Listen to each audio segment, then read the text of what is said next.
대한민국의 기준금리가 0.5%로 떨어졌습니다. 그야말로 역대 최대죠. 예, 역대 최저죠, 최저. 예. 그만큼 지금 기준금리 자체가 많이 떨어졌다는 이야기예요. 그렇게 되면 예금은 어떻게 될까요? 기준금리가 떨어진 만큼 예금금리도 떨어질 수밖에 없어요. 예. 그동안 기준금리가 떨어지고 5대 시중은행이 각자 눈치만 보고 있었어요. 정기예금 금리를 떨어뜨릴 건가 말 건가 가지고 말입니다. 왜냐하면 이게 금리를 떨어뜨리잖아요. 그러면 뭐 1,000만 원 예금에서 고작 1년에 7만 원 받는다고 하면 다 빼요. 다 뺀다고. 그러면 정기예금이 깨지는 확률이 굉장히 많아지고 은행 입장에서는 뭔가 돈이 들어와서 그걸 또 대출을 해주면서 예대마진 예금 이자와 대출 이자의 차이 그게 이제 이게 은행의 수익인데 은행들이 그렇게 할 수가 없다는 거죠. 돈이 많이 빠져나가면. 그렇기 때문에 5대 시중은행이 굉장히 눈치를 보는 거예요. 누가 먼저 내릴 것인가. 예. 누군가는 먼저 내려야 되는데 그렇다고 같이 이야기해서 5대 시중 전화 걸어서 야 우리 같이 동시에 금리 내리자 이렇게 담합이 돼버리잖아요. 담합은 법으로 막고 있거든요. 그럼 누가 먼저 내릴 것이냐. 결국은 국민은행이 총대를 맨 거예요. 국민은행이 제일 먼저 총대를 매서 뭐 자금 이탈 나더라도 어쩔 수 없다 이렇게 생각하는 거겠죠. 국민 슈퍼 정기예금 통장 유지 기간에 상관없이 0.3%포인트씩 인하했습니다. 0.3%포인트씩 인하했습니다.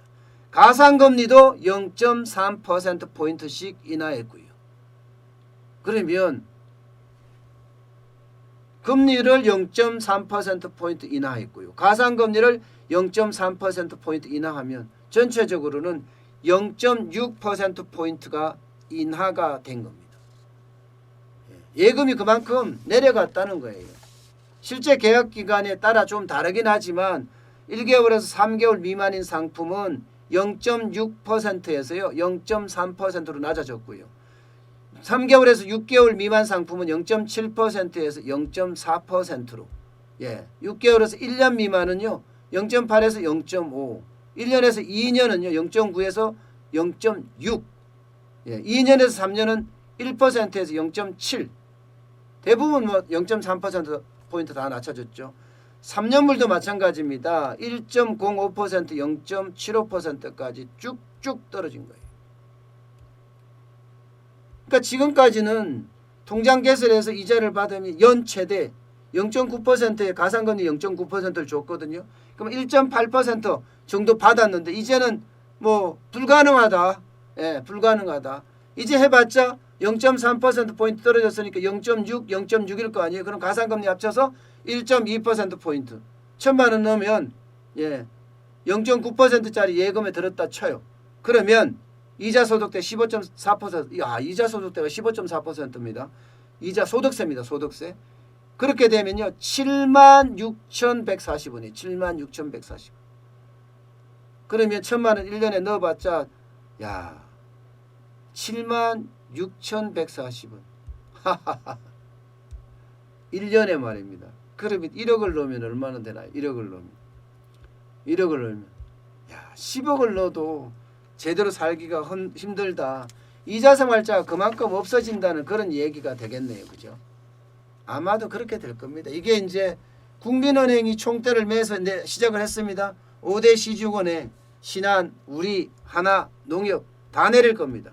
내릴 수밖에 없고요. 적어도 국민은행이 내린 만큼 0.3%포인트씩은 다 내리지 않을까 그렇게 이야기들을 하고 있죠.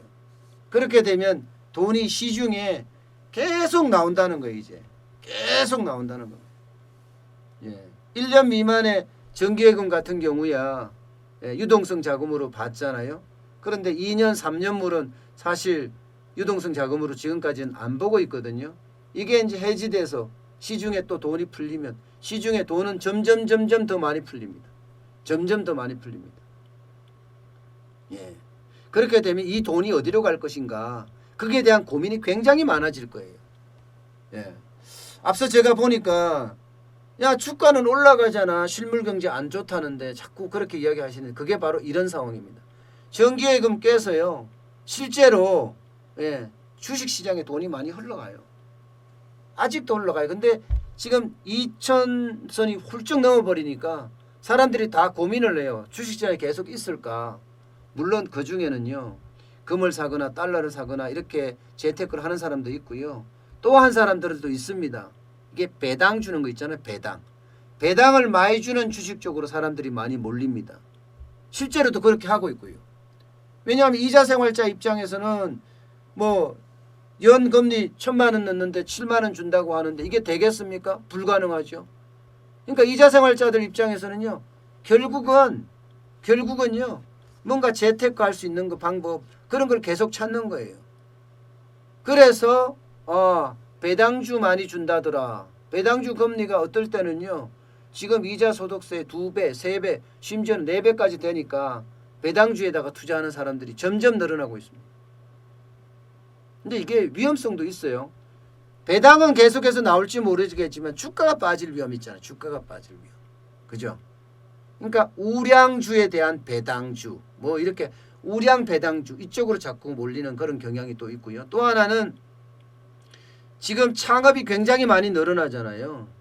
창업이 뭐 엄청나게 전년 대비해서 20% 이상 23.4%가 아마 그렇게 늘어나는 걸로 알고 있는데 엄청 늘어나. 여기는 뭐 실업자들이 나와서 식당도 창업하고 편의점도 창업하고 이러기도 하지만 이게 이자생활자들 있잖아요. 이자생활자들. 결국은 임대소득으로 창업을 한다. 부동산 임대업으로 부동산 관련된 창업이 절반 가까이 됩니다. 전체 중에. 절반 가까이.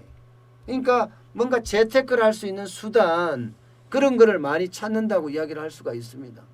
사실 지금 0% 금리에서 살아날 수 있는 게 별로 없거든요.